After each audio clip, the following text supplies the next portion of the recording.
Assalamualaikum warahmatullahi wabarakatuh. Shalom, Om Swastiastu, Namo Buddhaya, salam kebajikan rahayu. Tabe selamat lingu nalatai, salam sewujud karene malempang, adil kata lino bacurami kasarugat basingat kajubata. Arus. Baik, perkenalkan kami dari kelompok Rumusa. Di sini saya dan teman-teman saya telah membuat bagan sel tumbuhan. Baik, di sini kami akan mempresentasikan hasil bagan sel tumbuhan yang telah kami buat.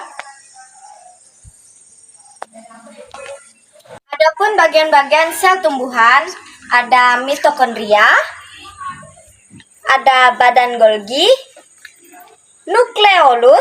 nukleus, RE kasar, RE halus, vakuola, sitoplasma, sitoskeleton, membran sel, kloroplasma, dinding sel. Langkah pertama dalam pembuatan sel tumbuhan yaitu menyiapkan alat dan bahan meliputi styrofoam, cutter, cat akrilik atau cat air, palet, tisu, plastisin, dan gunting, penggaris dan pensil. Waktu pembuatan dilaksanakan selama 5 hari. Adapun kendala yang kami temukan yaitu dalam menempelkan organel sel ke styrofoam karena organel sel terbuat dari plastisin. Saran kami, organel sel ditusukkan saja menggunakan tusuk gigi. Sel merupakan unit struktural dan fungsional terkecil dari makhluk hidup. Bentuk sel tumbuhan kaku karena memiliki dinding sel dan tidak dapat berubah bentuk. Model sel tumbuhan yang dibuat berbentuk segi 6. Model sel tumbuhan ukurannya lebih besar dari sel hewan karena umumnya sel tumbuhan berukuran besar. Adapun organel sel tumbuhan meliputi inti sel, mitokondria, retikulum endoplasma, dan badan Golgi. Organel sel tersebut dimiliki sel hewan maupun sel tumbuhan. Ada juga organel yang dimiliki sel tumbuhan dan tidak dimiliki sel hewan. Begitu pula sebaliknya.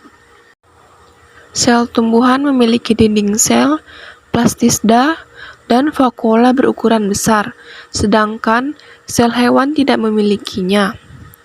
Pada umumnya, sel hewan tidak memiliki vakuola atau jika memiliki pun ukurannya sangat kecil.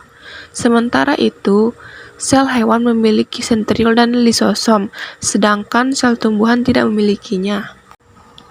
Adapun fungsi dari organel sel yaitu dinding sel berfungsi untuk melindungi sel dan memberi bentuk kaku sel tumbuhan.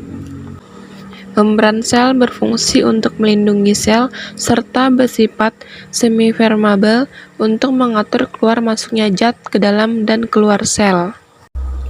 Mitokondria berfungsi sebagai tempat respirasi aerob untuk membentuk ATP.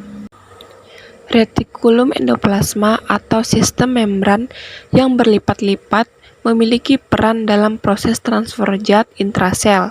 Ada 2 macam retikulum endoplasma, yakni retikulum endoplasma kasar dan RE halus.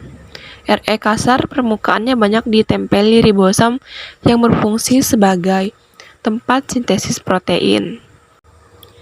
Badan Golgi yang berperan dalam proses sekresi, enzim lendir, dan lain-lain.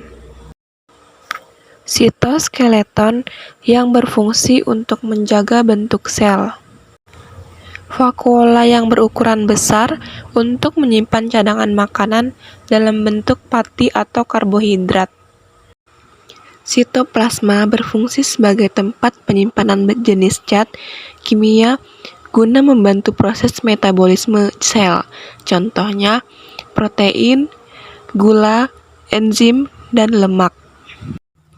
Inti sel atau nukleus berfungsi sebagai mengendalikan proses berlangsungnya metabolisme dalam sel, mengontrol pertumbuhan sel, tempat penyimpanan protein, dan sebagai pusat sintesis asam nukleat, DNA dan RNA.